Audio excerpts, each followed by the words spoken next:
The entire first-class cabin held its breath as the slap echoed through the air. Linda Parker's expression twisted with a blend of shock and misplaced authority, while Michael Grant remained still, his calm demeanor an unshakable fortress. The polished cane in his hand was more than a tool. It was a symbol of resilience, a reminder of battles fought and survived. A slow, deliberate movement drew all eyes as Michael reached into his jacket, pulling out a sleek leather wallet. He opened it, revealing a badge and a business card embossed with the airline's logo and his name. Michael Grant, co-owner and board member. Gasps rippled through the cabin, the power dynamic flipping in an instant. Linda's icy composure crumbled, the weight of her actions settling on her shoulders like a leaden cloak. With quiet dignity, Michael turned to the nearest flight attendant, his voice even and controlled. "Please inform the captain that I'll need to speak with him once we land." His words were a quiet thunder, the promise of accountability woven into each syllable. Passengers who had remained silent began to find their voices. Ben Taylor, the businessman who had been on the edge of intervening, stood up fully. "I saw everything. This man was nothing but respectful," he declared, his voice strong. Others nodded, the cabin filling with murmurs of support. Linda took a step back, the aisle suddenly too narrow, the walls too close. Her polished facade shattered, leaving only the raw, exposed truth of her prejudice. She had wielded her authority like a weapon, only to find it turned against her by the quiet strength of the very man she sought to belittle. And as the plane began its descent, the lesson hung in the air. True power doesn't need to shout. It only needs to stand firm when injustice rears its head. Thank you so much for joining us on this incredible journey. If this story resonated with you, please drop a 1 in the comments, share your thoughts, and let us know how you would have reacted in that situation. Don't forget to like, subscribe, and share this story if you believe in the power of quiet strength and the courage to do what's right. Your voice matters. Let it be heard. The first-class cabin of Flight 472 from Los Angeles to Chicago hummed with a quiet, luxurious energy. Plush, cream-colored seats cradled well-dressed passengers who sipped freshly brewed coffee and tapped on sleek devices. The gentle chime of the seatbelt sign mixed with the soft jazz playing through the cabin speakers, creating an atmosphere that felt both serene and exclusive.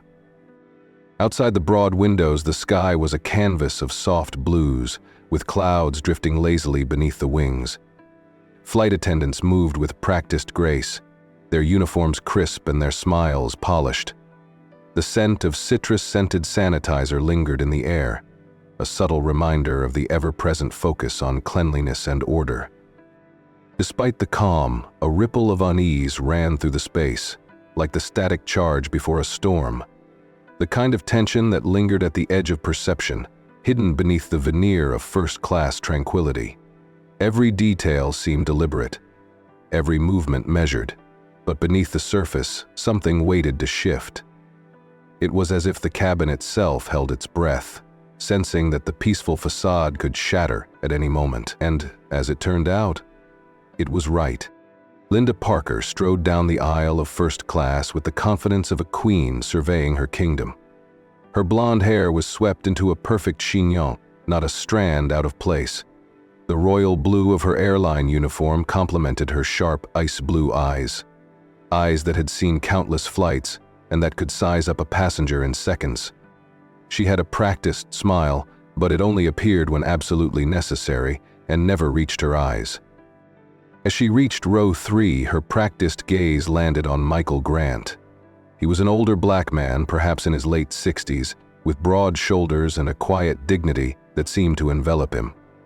His left hand rested gently on the polished handle of a wooden cane, its dark, glossy surface etched with intricate carvings.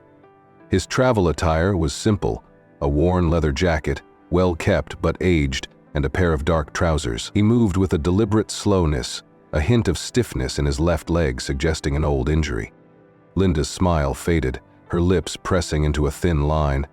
She glanced at the ticket clasped between Michael's fingers and then at the seat. A frown creased her perfectly made-up face. "Excuse me, sir," she began, her voice professionally sweet but with an unmistakable edge. "I think you might be in the wrong section." Michael looked up slowly, his expression calm but curious. His dark eyes, framed by fine lines that spoke of both laughter and hardship, met hers without flinching. "I believe this is my seat," he said, his voice smooth and steady. Linda's eyes narrowed. "These seats are for our first-class passengers. Perhaps you were upgraded by mistake. I can assist you in finding your proper seat, in economy." Around them, heads began to turn. Some passengers quickly averted their gazes, pretending not to notice. Others, like the businessman in the row ahead, Ben Taylor, openly watched, his brows knitting together in concern. Michael remained seated, his hand tightening slightly on his cane. "There's no mistake," he replied, still calm. "This is my assigned seat." Linda crossed her arms, her clipboard tucked against her chest like a shield. "Sir? I'm going to need to see your boarding pass again." He offered it to her and she snatched it with a quick, almost aggressive motion. She barely glanced at it before thrusting it back. "I need proof of purchase," she demanded, her tone now loud enough for the surrounding passengers to hear. "Did someone buy this ticket for you?" The implication hung in the air, sharp and undeniable. Michael's jaw tightened, but he did not rise to the bait. "I can assure you," he said evenly, "I purchased this ticket myself." But Linda's patience had worn thin. Without warning, she grabbed his arm, trying to pull him from the seat. Her grip was tight, her polished nails digging into the worn leather of his jacket. "Sir, I need you to move, now," she hissed. "You're holding up the boarding process." And then, as if her frustration boiled over, she struck him. A slap, sharp and quick, that echoed through the cabin like a gunshot. Time seemed to freeze, the entire cabin holding its breath as the impact registered. Passengers gasped. A woman a few rows back covered her mouth, and Ben Taylor rose halfway from his seat, his face a mask of disbelief. Michael didn't move. He remained still, his expression calm, only the subtle tightening of his hand on the cane betraying any emotion. In the silence that followed, the power dynamic shifted, the authority Linda thought she had crumbling beneath her. And just like that, the serene atmosphere of first class was shattered, and the storm that had been brewing finally broke. Linda's fingers tightened around Michael's arm, her grip firm and unyielding. The polished nails of her manicured hand pressed into the worn leather of his jacket, an unspoken declaration of control. Her voice, which had begun as a professional whisper, now cut through the cabin air like a knife. "Sir, I need you to move now." Michael remained seated, his expression calm and unreadable. His dark eyes held Linda's gaze with a steadiness that seemed to unnerve her further. "There is no mistake," he repeated, his voice a low and measured rhythm. "This is my seat." The tension rippled outward, the calm of the first-class cabin cracking under the strain. Passengers shifted uncomfortably, their curiosity wrestling with the instinct to avoid involvement. The businessman, Ben Taylor, leaned forward, his brows knitting together in concern. His hand rested on the back of his seat, as if preparing to stand, but not quite committed to the act. Linda's patience had frayed to a single taut thread. She had been challenged before, but never like this, never by someone who did not flinch under her scrutiny. Her chest rose and fell in shallow, sharp breaths, and her voice lost its practiced polish. "You need to move. Now." When Michael did not budge, a flicker of something crossed Linda's face, something raw and exposed. She raised her hand, and in the suspended stillness of that moment, the gesture seemed to stretch on forever, and then it came. A sharp, swift slap that cracked through the air. The sound was jarring, like the sudden snap of a branch underfoot in a quiet forest. It cut through the murmurs and the hum of the engines, leaving nothing but a hollow silence in its wake. Linda's hand remained frozen in the air, her palm still tingling from the impact. Her chest heaved, and her eyes widened, the reality of what she had done settling over her like a heavy fog. Michael did not move. He did not touch his face or react in the way Linda might have expected.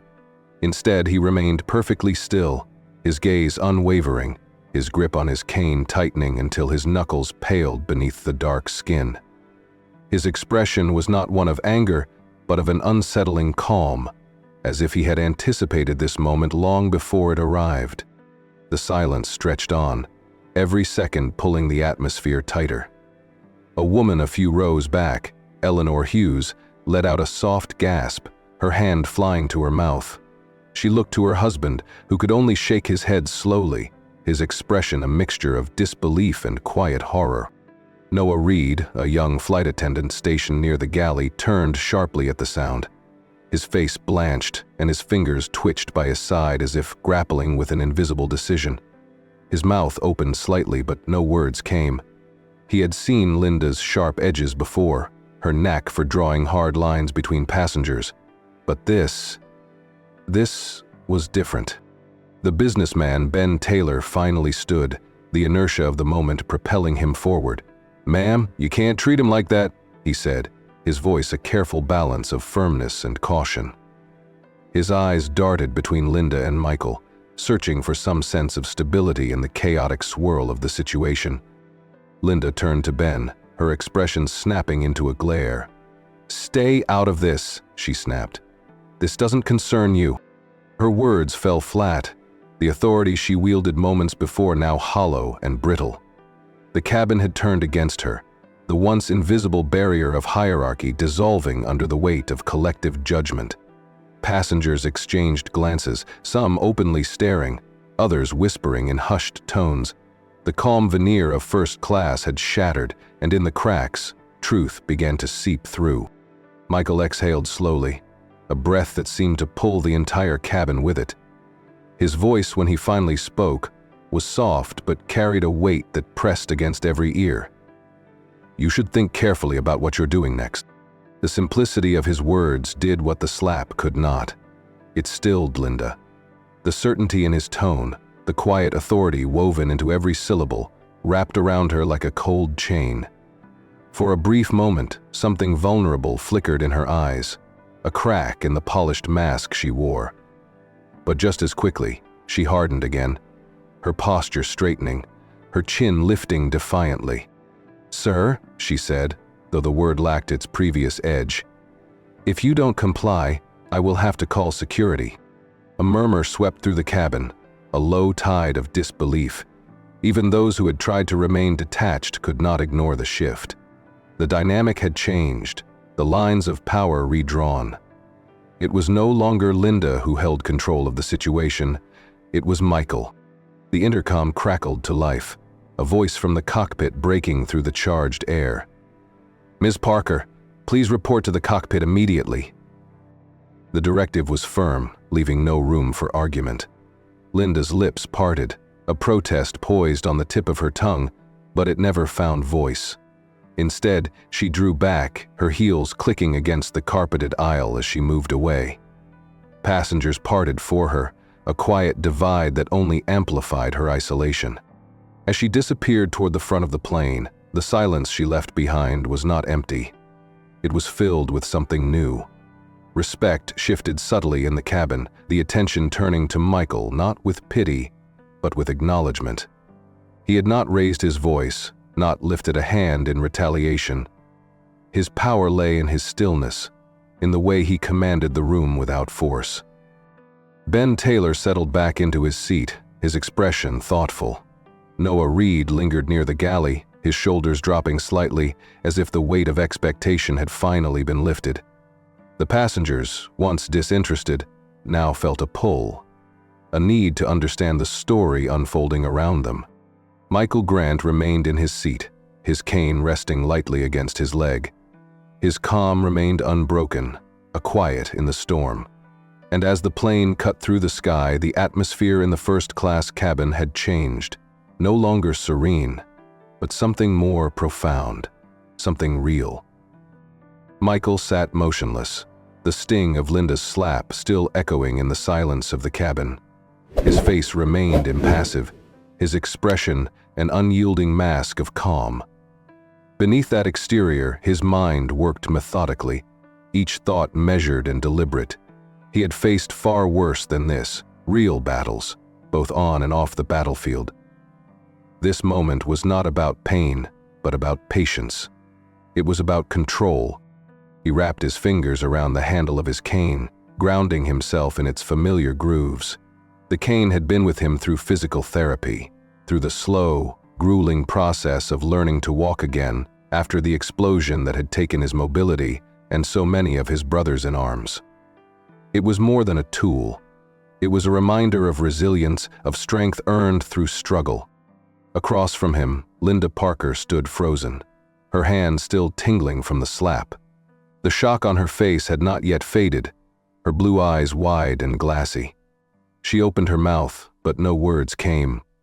Her carefully maintained composure unraveled thread by thread, her confidence draining away like water through a sieve. The balance of power had shifted, and it left her stranded, unsure of her footing. Linda's mind raced, searching for a foothold, for a way to regain control. She had always maintained order through force of will, through a rigid adherence to rules and expectations. She believed in order and appearance, in the hierarchy of first class and economy, in the clear division between those who belonged and those who did not.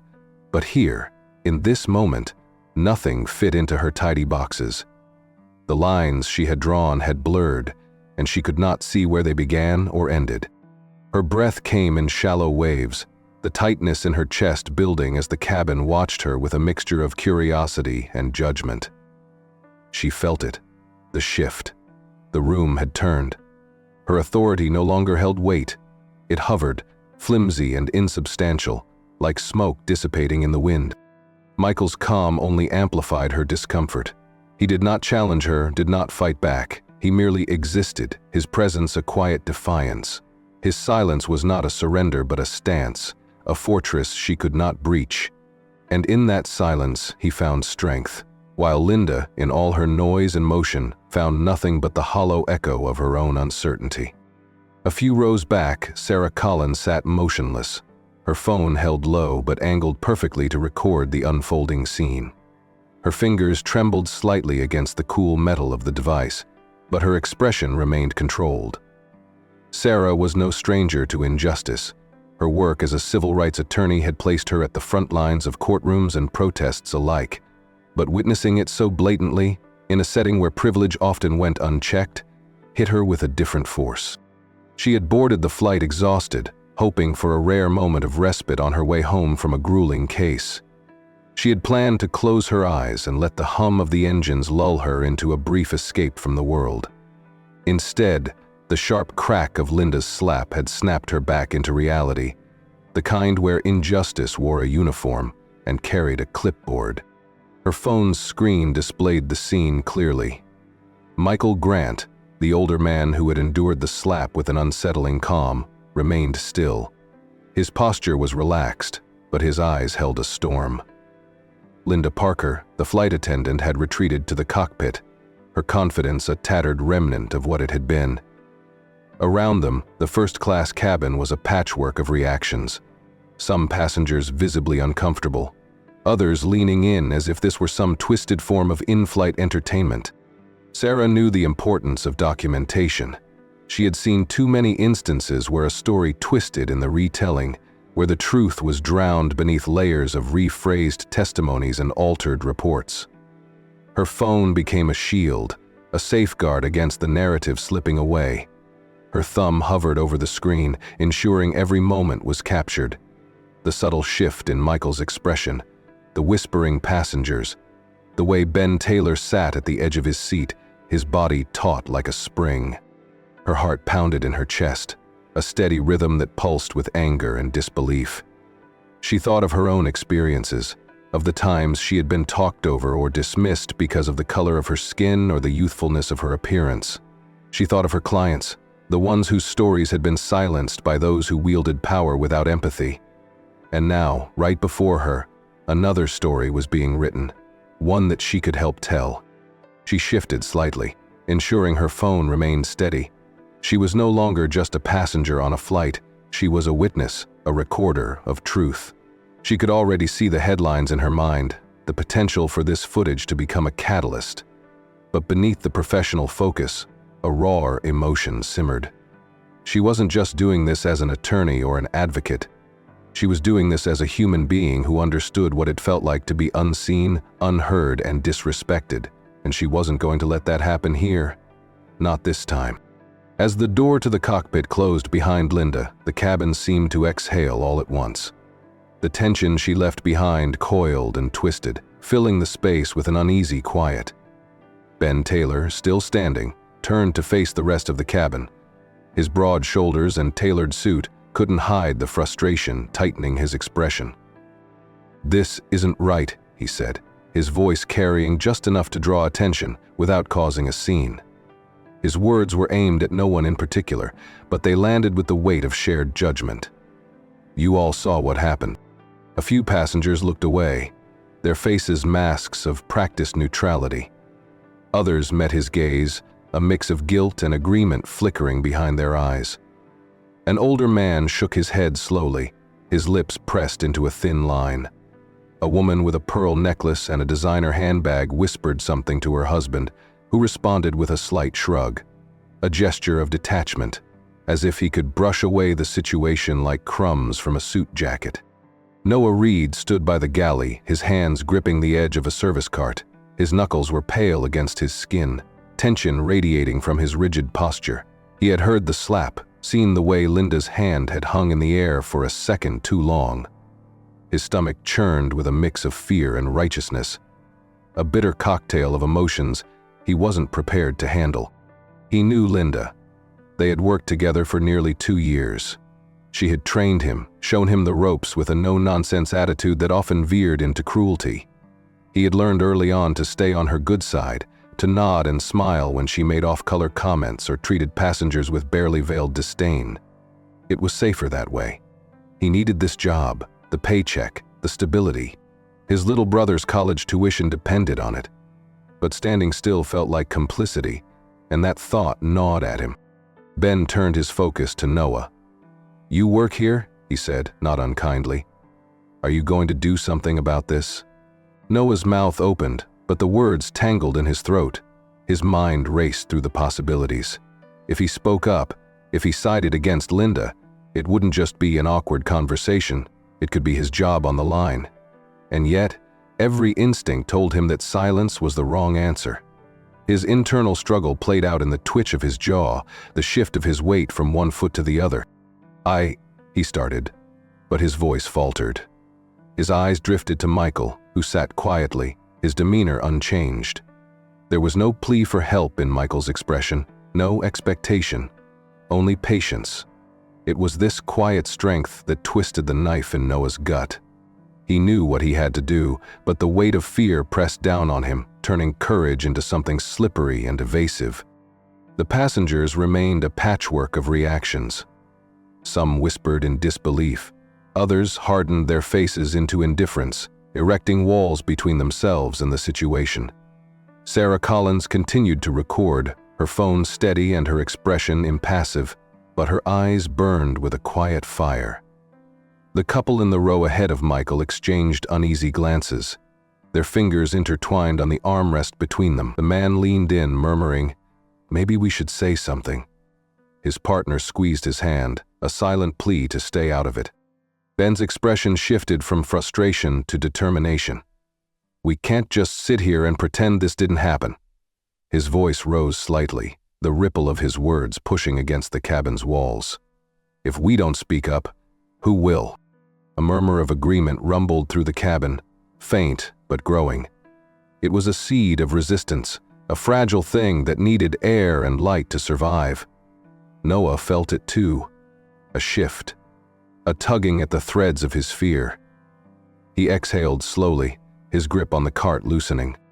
I'll talk to the captain," he said finally, his voice thin but gaining strength.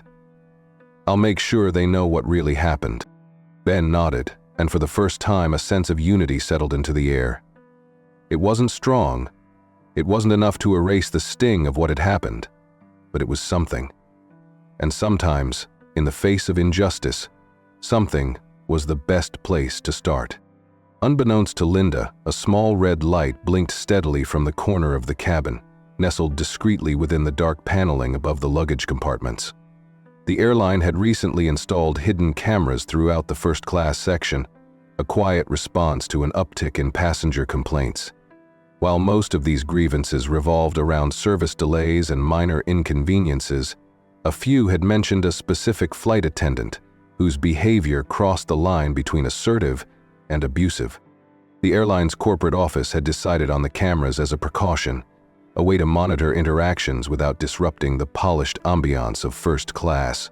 They had not publicly announced the surveillance, preferring to observe and gather evidence without the distortion of performative politeness. It was a quiet, strategic move, one that now proved invaluable.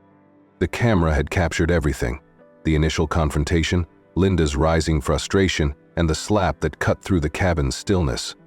It recorded the way Michael remained calm, the ripple of reactions from passengers, and even the subtle shift in Noah Reed's posture as his internal struggle played out in micro-movements.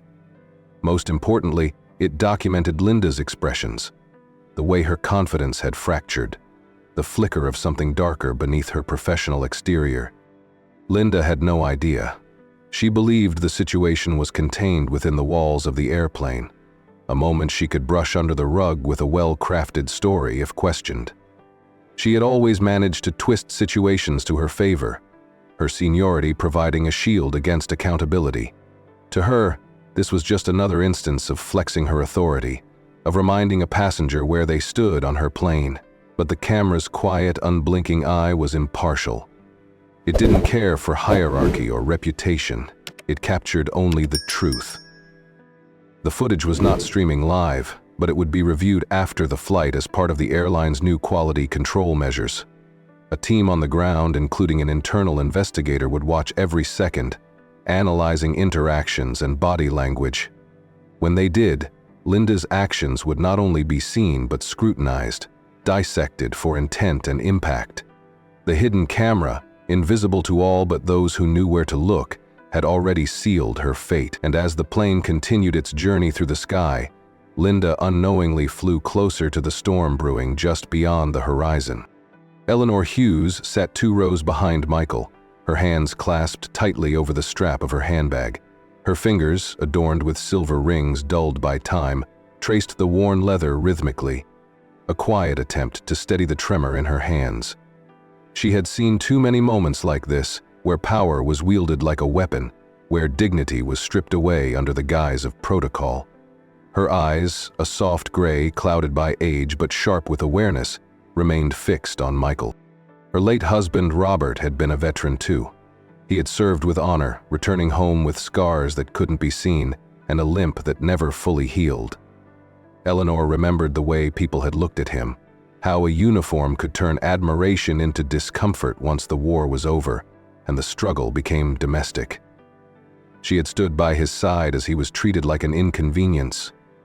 Polite dismissals at job interviews, quiet exclusions at community events. Her chest tightened with the weight of those memories, the echoes of unspoken words. As the murmurs in the cabin ebbed and flowed, she leaned forward, her voice a soft ripple in the quiet. "Excuse me, sir," she said, her words just loud enough for Michael to hear. He turned slightly, his gaze meeting hers, and in that brief exchange, she saw a mirror of her husband's quiet strength. "You need to report this when we land. Don't let them bury it." Michael's expression remained steady, but there was a shift, subtle but undeniable. His eyes, deep and thoughtful, held a question. Eleanor hesitated, her lips pressing together as if holding back a flood.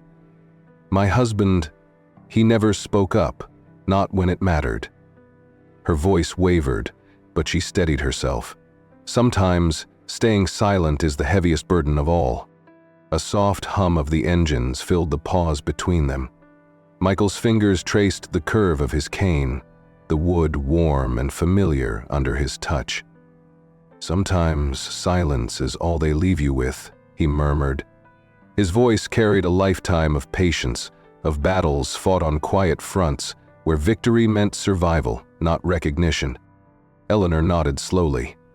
"But not today. Today we see it, all of us. Her gaze moved around the cabin, to the passengers who still whispered, who still clung to the illusion of distance from what they had witnessed. You've got more allies than you think. A small, sad smile tugged at the corner of Michael's mouth. It's not the first time I've seen this, he said. But maybe it'll be the last time. I let it go. The connection between them was fragile, but real, a shared understanding woven through decades of unseen scars and unspoken truths. When Eleanor sat back, the weight of her story settled over them both, an anchor in the shifting current of the cabin. She had spoken up, a quiet rebellion against the tide of silence, and in doing so, passed a torch to Michael. What he did with it was his choice, but she had given him the light. The cabin settled into a brittle quiet, the kind that felt like standing on thin ice. Michael remained still, his cane resting gently against his knee. His expression was unreadable, a calm surface over deep, uncharted waters. When he spoke, his voice was as steady as ever, but his words held a weight that pulled the air tight around them. I've seen this before, he said, his tone almost conversational. People who think a uniform gives them the right to decide who belongs and who doesn't. A few heads turned, eyes catching the thread of his words and holding on. The woman with the pearl necklace who had earlier shushed her husband now sat straighter, her lips pressed thin but attentive. The older man who had shaken his head before now seemed to lean in, as if proximity might reveal a deeper truth. Ben Taylor, still standing in the aisle, narrowed his gaze. "What do you mean by that?" he asked, not with challenge but with curiosity. His stance had shifted from mere witness to something more active, a sense of alignment forming in his posture. Michael's fingers traced the grooves of his cane, the wood worn smooth by years of touch.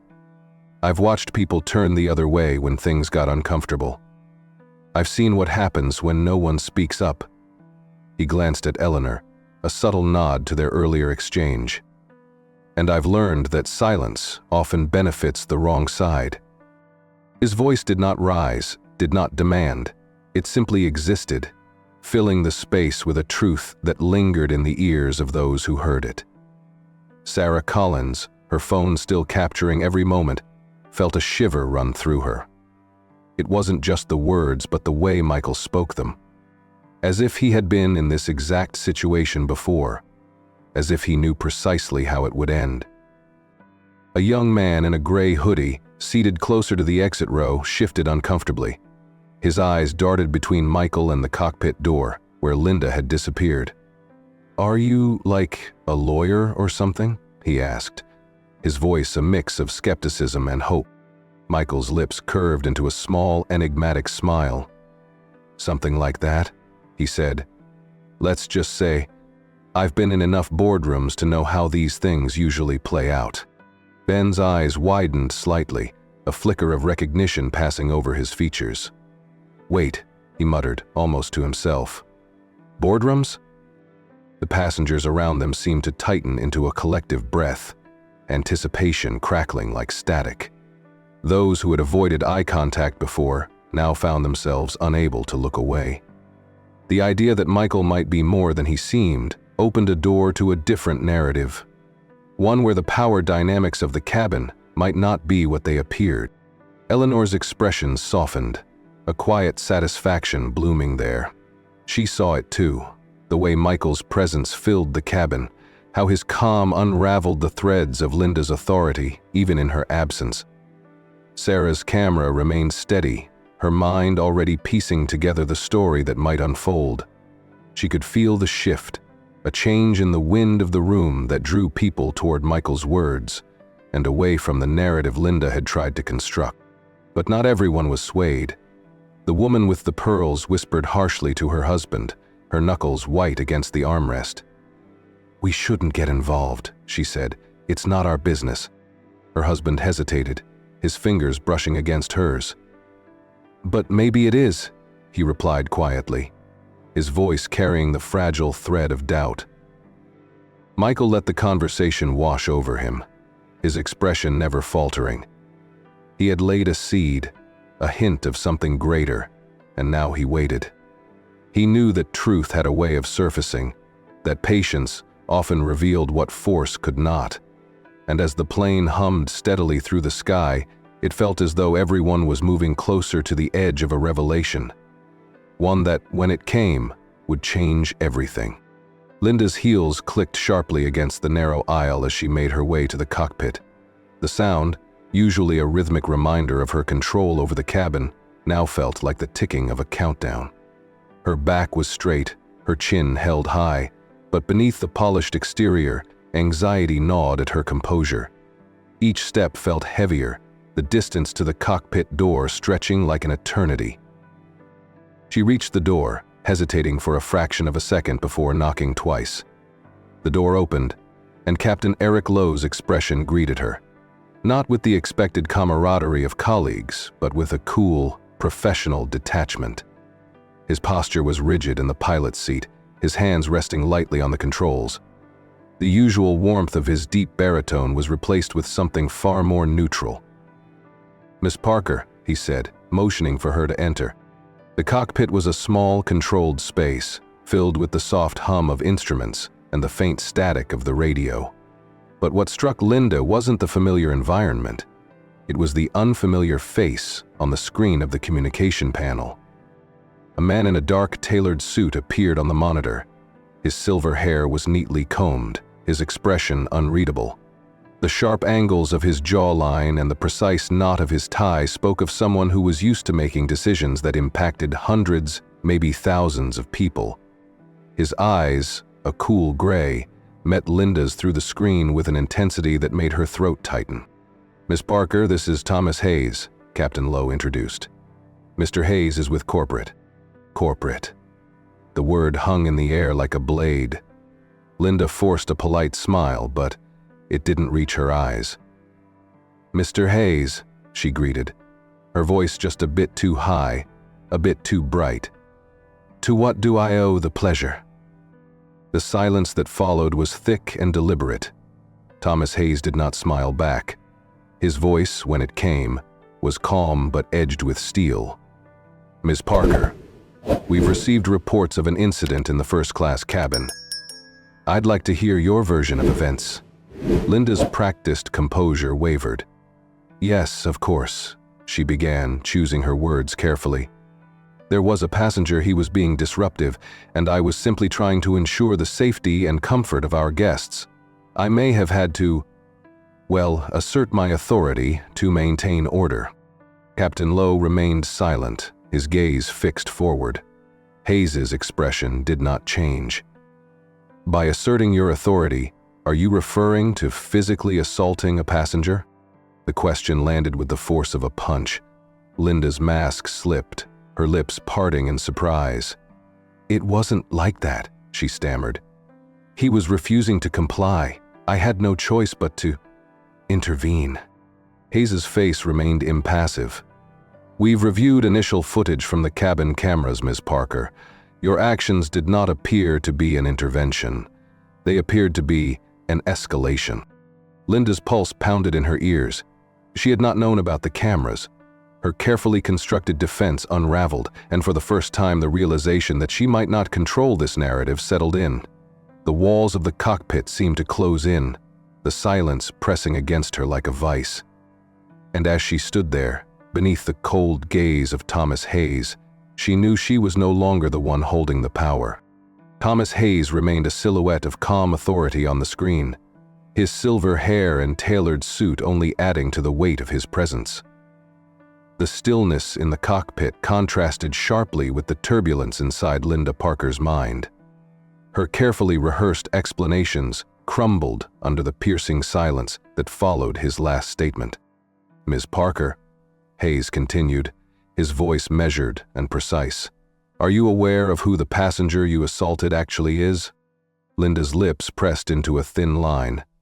"He claimed to have a first-class ticket, but I had reason to believe it was a mistake," she said, her tone tinged with the desperation of someone scrambling to hold onto a fraying rope. Hayes didn't react. He didn't need to. "The passenger's name is Michael Grant," he said, allowing the name to settle into the air. "A decorated war hero with multiple commendations for valor and service.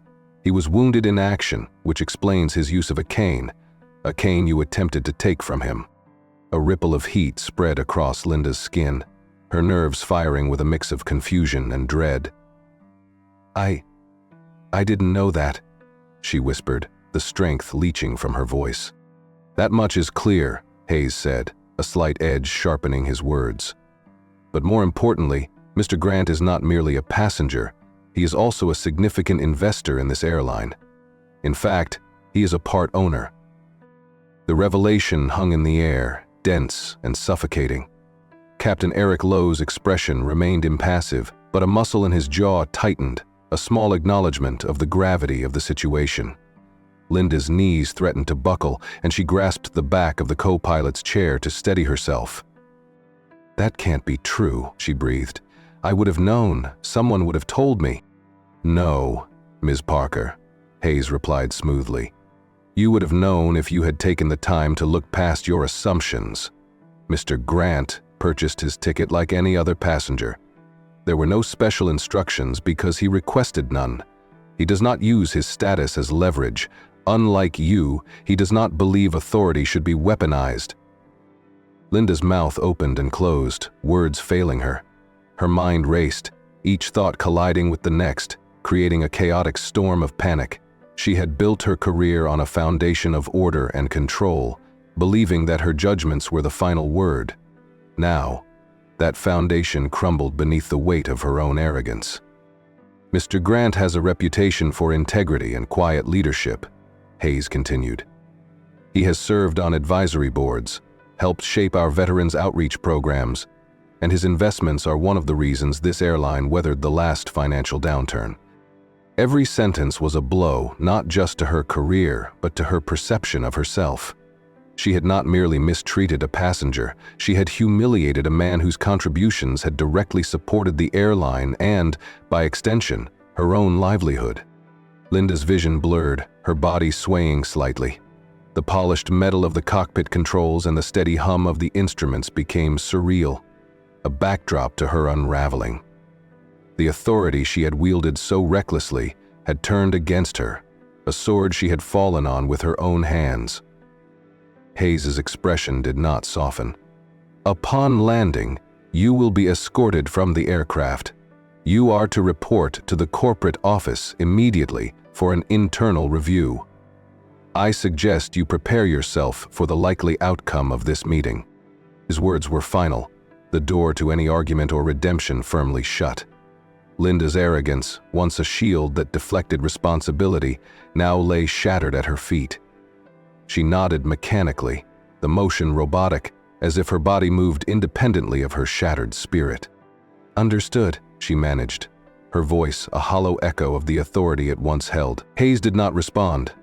The screen went dark, leaving Linda alone with the silence, the weight of her actions pressing down with a force that made each breath a labor. And as she turned to leave the cockpit, the narrow aisle leading back to the cabin stretched before her, a path not of control, but of reckoning. Linda stepped out of the cockpit, her movements stiff and mechanical. Each step back toward the first-class cabin felt like wading through thick mud. Her mind raced, her thoughts colliding like shards of glass. Denial fought against the rising tide of reality, and anger simmered just beneath the surface. This wasn't supposed to happen. She was the senior flight attendant, the one who set the tone, maintained order. She couldn't lose control, not like this. Her expression twisted as passengers' eyes met hers. The judgment in their gazes was a sharp contrast to the respect she once commanded. She caught Ben Taylor's look of quiet satisfaction and felt the flush of heat rush to her cheeks. The businessman had been a thorn from the start, always ready to challenge her authority. But what did he know about maintaining discipline on a flight? About keeping order among the chaos of traveling strangers? Her lips pressed into a thin line, a bitter taste rising in her throat. "This is ridiculous," she muttered under her breath. "All this for him?" The word him hung in the air, a subtle, venomous inflection that didn't go unnoticed. Passengers shifted uncomfortably. The couple who had whispered earlier now looked away, their silence a sign of retreat. The woman with the pearls, who had once seemed to side with Linda, visibly recoiled, her fingers tightening around the strap of her purse. Even those who had been indifferent could feel the shift, the undertone of something darker beneath Linda's polished exterior. Noah Reed, still standing near the galley, caught her words. His face went pale and he took a small step back, his body language a physical manifestation of the line that had just been crossed. His hands clenched into fists, the knuckles white against his skin. He had always sensed Linda's bias, the way she treated certain passengers with an extra edge, but hearing it spoken aloud cracked something open inside him. Linda's anger flared, her eyes narrowing as she scanned the faces around her. "You're all just taking his side because he looks..." She trailed off, the unspoken words clear enough. The air thickened, the discomfort in the cabin now a tangible force. Her voice, once a tool of authority, now only served to isolate her further. She realized too late that in trying to maintain control, she had revealed too much. Her fear, her prejudice, and the deep-seated insecurity beneath it all. And as the walls closed in around her, Linda was no longer a figure of authority, but of quiet, growing contempt. Sarah Collins shifted slightly in her seat, her phone still recording but now resting discreetly against her lap. Her face remained composed, but the weight of the moment sat heavily in her chest. She had seen injustice before, studied it, fought against it in courtrooms, but witnessing it unfold so openly with no regard for consequence left her feeling both angry and expectant. The story was far from over, and the plane had yet to land. She leaned forward, catching Michael's eye. His expression was calm, his features relaxed as if he were merely watching clouds drift by, rather than waiting for a reckoning. His hand rested on his cane, his thumb gently brushing the smooth wood. Sarah saw a quiet strength in him, a patience that stretched beyond this flight, perhaps even beyond this lifetime. "Mr. Grant," she began softly, her voice slipping beneath the surface noise of the cabin. "Do you want me to keep recording? I can stop if it makes you uncomfortable." Michael's lips curved into a small, knowing smile. "You should keep recording," he said, his voice low but firm.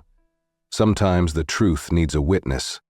His words hung in the air, a quiet echo that pulled the attention of those nearby. Ben Taylor, still seated but leaning forward, exchanged a look with Sarah. His expression mirrored her own, a blend of curiosity and solidarity. The couple across the aisle, who had previously hesitated to get involved, now seemed drawn into the story, their earlier apprehensions softened by the growing sense of unity. "What do you think will happen when we land?" Sarah asked, her voice a careful balance of professionalism and genuine concern. Michael's gaze remained steady, his dark eyes unfathomable. "Justice doesn't always come quickly," he said, "but it comes. Sometimes it walks slowly, but it always arrives on time." A shiver passed through the cabin, a ripple of anticipation that felt almost physical. Passengers who had pretended not to notice now found themselves unable to look away. The businessman, the couple, even the young man in the gray hoodie, all of them sat a little straighter, their focus sharpening.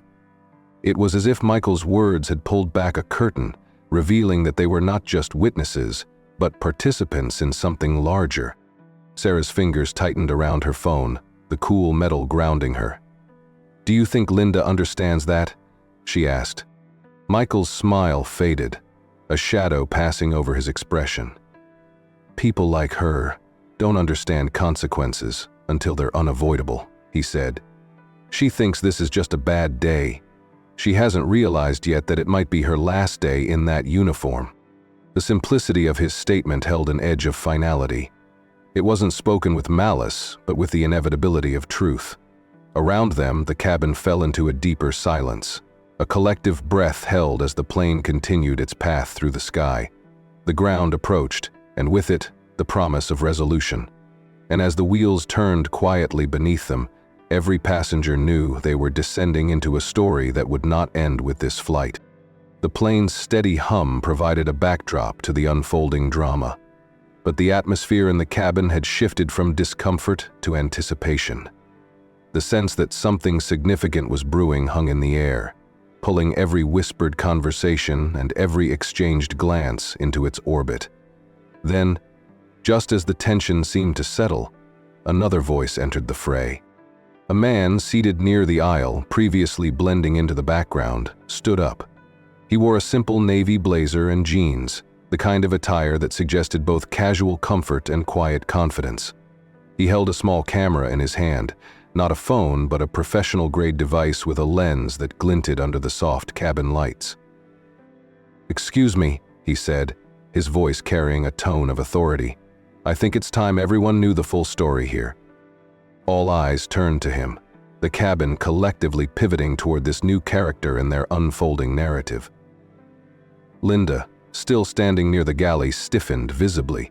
Her expression shifted from controlled irritation to a brittle mask of fear.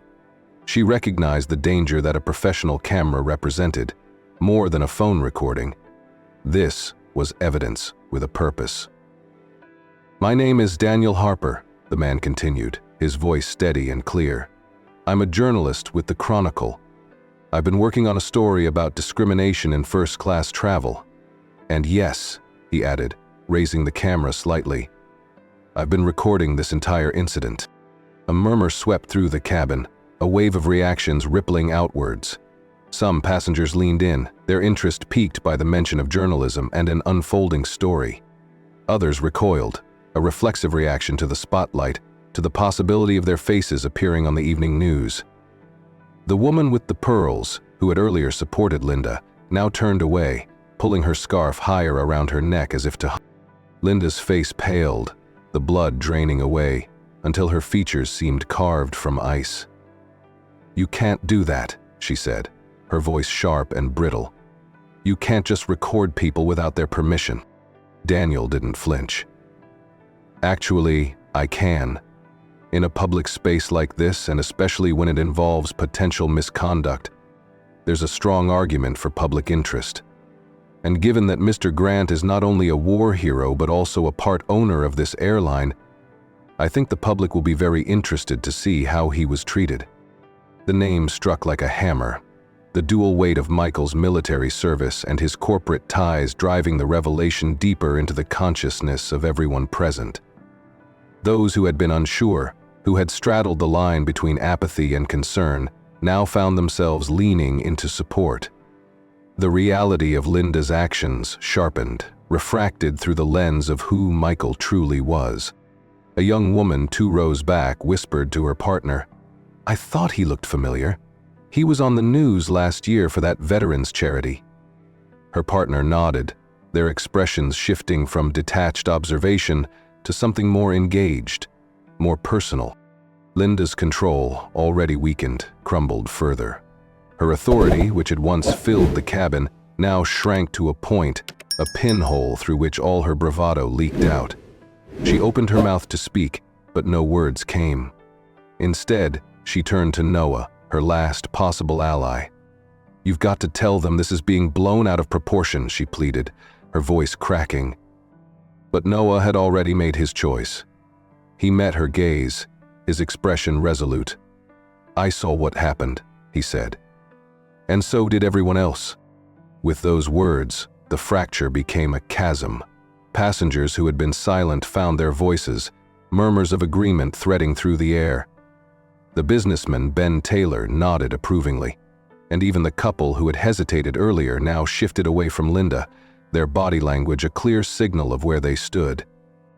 Daniel Harper lowered his camera but did not turn it off. His presence added a new layer to the story, a promise that what happened here would not stay in the confined space of the aircraft.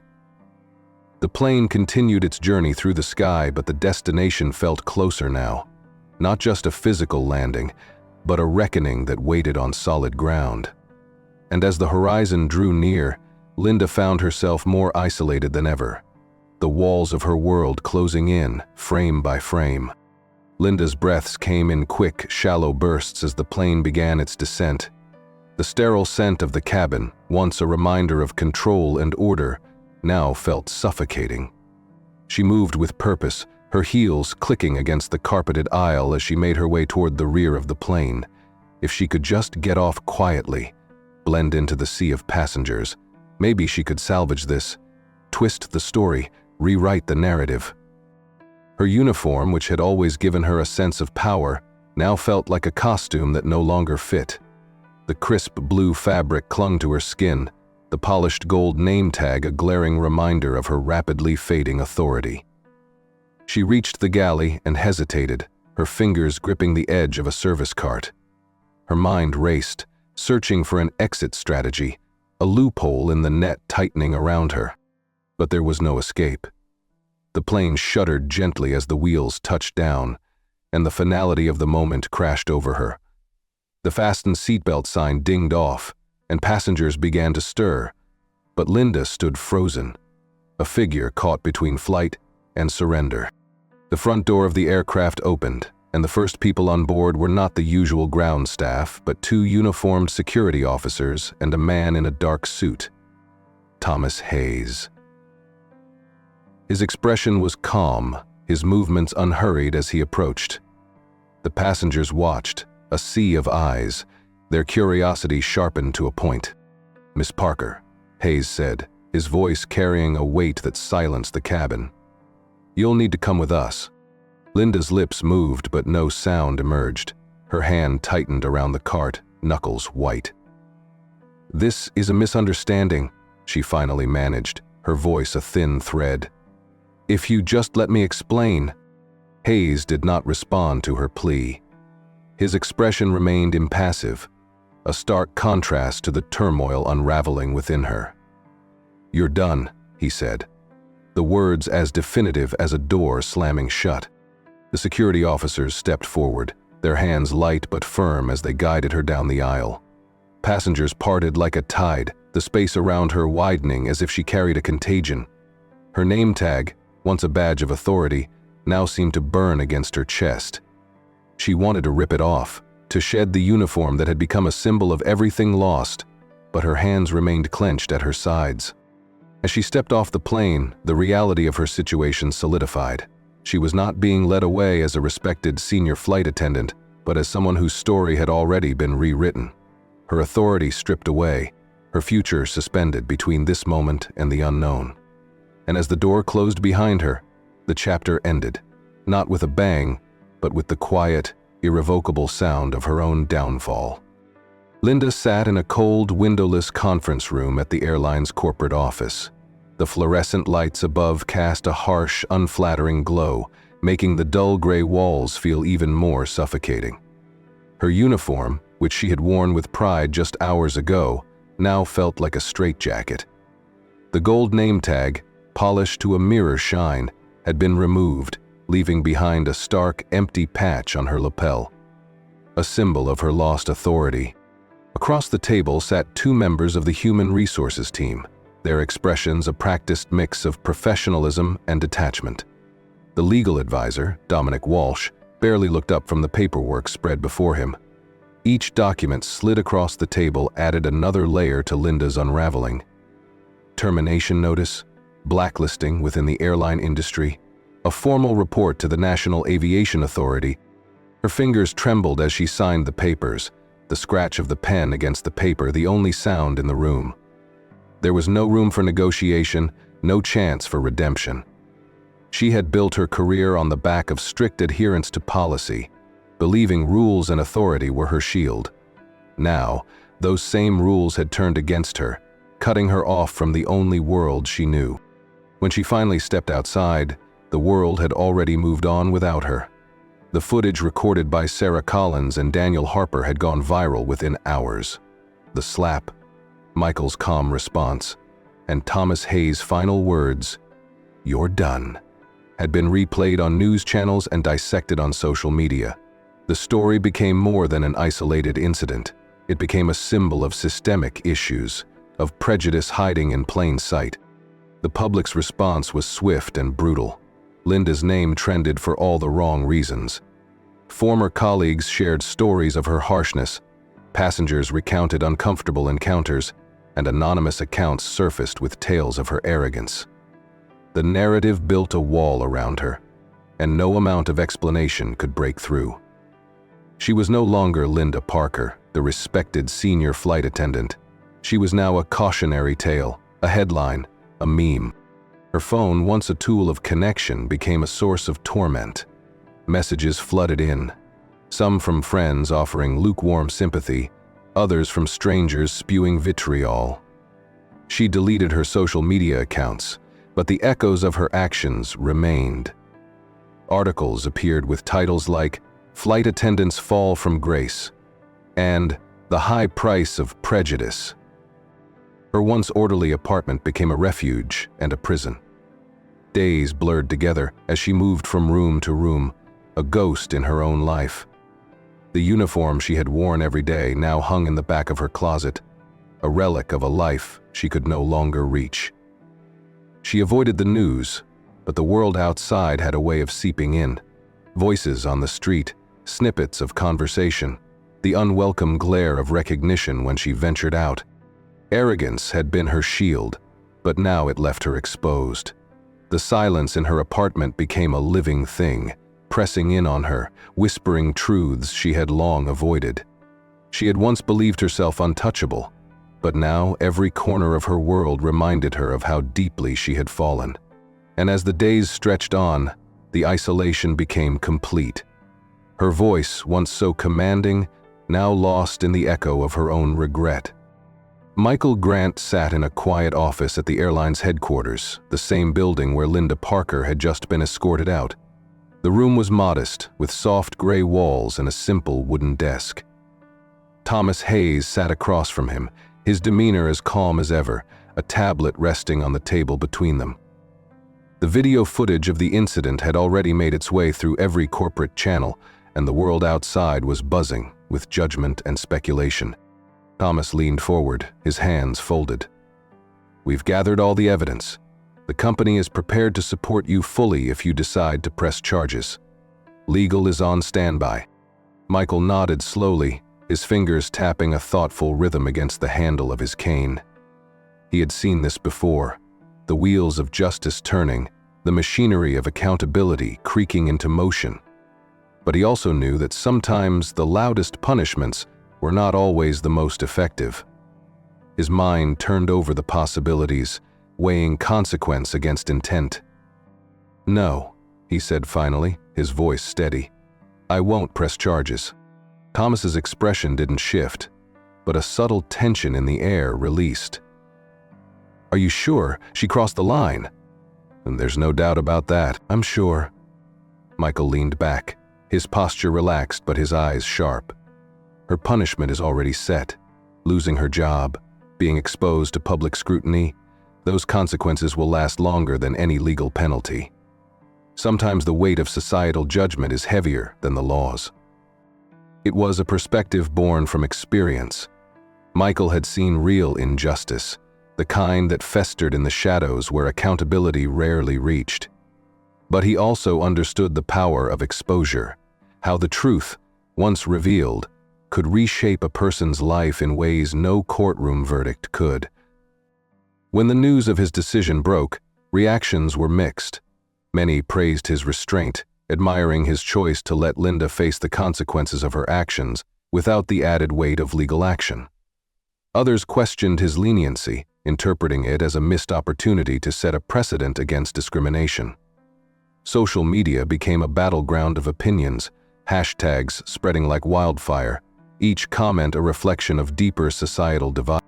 On the flight, some of the passengers who had witnessed the slap firsthand found themselves grappling with their own responses. Ben Taylor, the businessman, expressed admiration for Michael's choice. "It takes a different kind of strength to step back and let the world judge," he told a reporter. "Sometimes, not acting is the most powerful action of all." Sarah Collins, whose video had gone viral, used her platform to highlight the complexity of forgiveness. "It's not about letting someone off the hook," she said in an interview. "It's about understanding that true justice isn't always black and white." Michael Grant showed us that there is strength in choosing how to wield power. And then there were those who remained skeptical, who believed that without formal charges, Linda might find a way back into a position of influence. But as weeks passed, and Linda's story became a cautionary tale in training manuals and industry seminars. It became clear that her fall from grace was not temporary. The industry had closed its doors to her, and the world had moved on, leaving her behind. Michael had not spoken publicly again. His silence, like his earlier calm, spoke volumes. He had chosen to let Linda's actions echo around her, the consequences of her choices building walls she could not see over. It was a quiet justice, but sometimes that was the kind that lasted the longest. The airline wasted no time in responding to the fallout.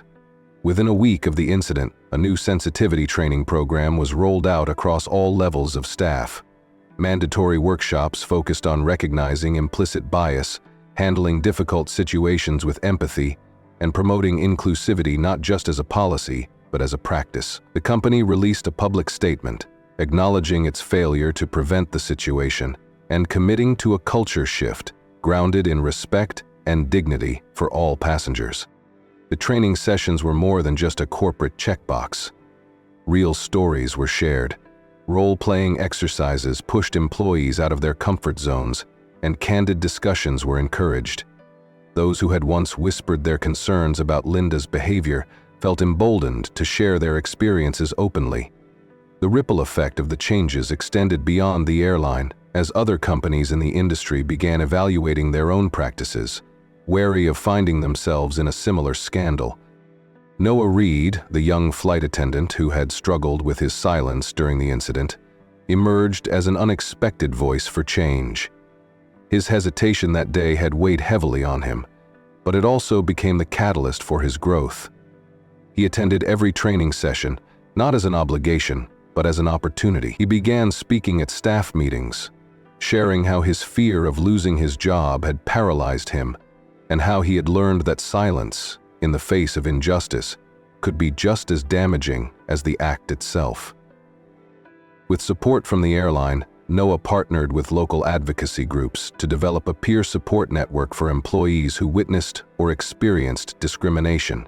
His courage to confront his own shortcomings resonated with his colleagues, transforming him from a quiet observer into a respected leader. His journey was a testament to the idea that redemption lay not in erasing past mistakes, but in acknowledging them and striving to do better. Sarah Collins, whose video had sparked the initial outcry, also saw her role evolve. The footage she recorded went beyond viral. It became a pivotal moment in a broader movement. Civil rights organizations reached out, using the video as a teaching tool to highlight everyday biases. She was invited to speak at panels and workshops, sharing her perspective not only as a witness, but as someone who chose to take action when it mattered most. The national conversation deepened. News outlets explored the layers of racial bias, privilege, and the responsibilities of those in power. Social media was flooded with stories of similar experiences, creating a digital quilt of testimonies that showcased both the pain of prejudice and the resilience of those who endured it. Hashtags like #FlyWithRespect and "Every Seat Matters" trended, amplifying voices that had long been ignored. What started as a single painful moment on a flight from Los Angeles to Chicago grew into a catalyst for change. Policies shifted, people learned, and the story became a reminder that while injustice could not always be prevented, it could be confronted, and that sometimes real power lay in the quiet decisions to speak up, to listen, and to transform. When the plane finally taxied to the gate and the doors opened, Michael Grant stood slowly, his movements deliberate and unhurried. He gathered his cane and small travel bag, giving a polite nod to the flight attendants, who now regarded him with a mix of respect and quiet awe. His demeanor remained as composed as ever, each step down the aisle embodying the quiet strength that had shifted the entire narrative of the flight. Passengers who had witnessed the incident sat in reflective silence. For some, like Ben Taylor, the businessman who had spoken up, there was a sense of validation. His choice to use his voice, even when it was uncomfortable, had mattered. He had watched Michael closely, learning that power did not always require volume, and that sometimes the strongest stance was a calm, unyielding one. Eleanor Hughes, the elderly woman who had shared her story of loss, felt a renewed sense of purpose. She had spent years regretting her silence, haunted by the injustices her husband had faced. But today she had spoken up, not just for Michael, but for the memory of her husband, and for every person who had been quietly overlooked. She had witnessed not just Michael's strength, but the power of a collective voice rising above the quiet. The couple who had hesitated to get involved now held hands more tightly, their silence replaced with whispered promises to act with more courage in the future. The young man in the gray hoodie, who had initially questioned Michael's credentials, found himself rethinking the assumptions he made about people at a glance. His own biases had been exposed, not by accusation, but by example. As Michael stepped off the plane, the terminal lights casting a warm glow over the bustling crowd, there was no grand exit, no media awaiting him. Just a man moving forward, letting his actions speak louder than any declaration could. He did not need applause or acknowledgement. His strength was the kind that carried itself quietly, knowing that real change often began with a single step, a single act of patience and resilience. In the days that followed, stories continued to unfold. The airline's new training programs took root, and the broader conversation around equality and respect reached new audiences. Michael remained out of the spotlight, a choice that only added to the quiet dignity of his actions. He had never needed to prove himself, and he did not seek to capitalize on the incident. His legacy was not built on the slap that had sparked the uproar, but on the grace with which he responded to it. Those who had been on the flight carried the story forward, sharing their experiences not just as a cautionary tale, but as a lesson in the power of integrity. The ripple effect of Michael's composure and the collective courage of those who spoke up continued to inspire, reminding everyone that while injustice might sometimes walk boldly, justice always followed with steady, unrelenting steps. The impact of that single flight stretched far beyond its destination. It lingered in conversations at dinner tables, in training sessions at workplaces, and in the quiet moments when people considered what they would do if faced with a similar choice. And in the end, the story was not just about a single wrong being righted, but about how ordinary people, when moved by quiet strength, could create extraordinary change. As the story of Michael Grant and the unforgettable flight continued to resonate, a question lingered in the minds of everyone who heard it. What would you do if you witnessed injustice? Would you speak up or stay silent? It's a question without an easy answer. In the heat of the moment, with tension simmering and uncertainty clouding judgment, finding the courage to act is not always straightforward. There is the fear of stepping out of line, the worry about personal repercussions, and the uncomfortable truth that sometimes it feels safer to blend into the background. But stories like this one remind us that silence, too, is a choice, with its own consequences. Imagine sitting in that cabin. The slap has just echoed through the air. A man sits stoically, a woman stands defensively, and a dozen pairs of eyes dart between them, unsure of where to land.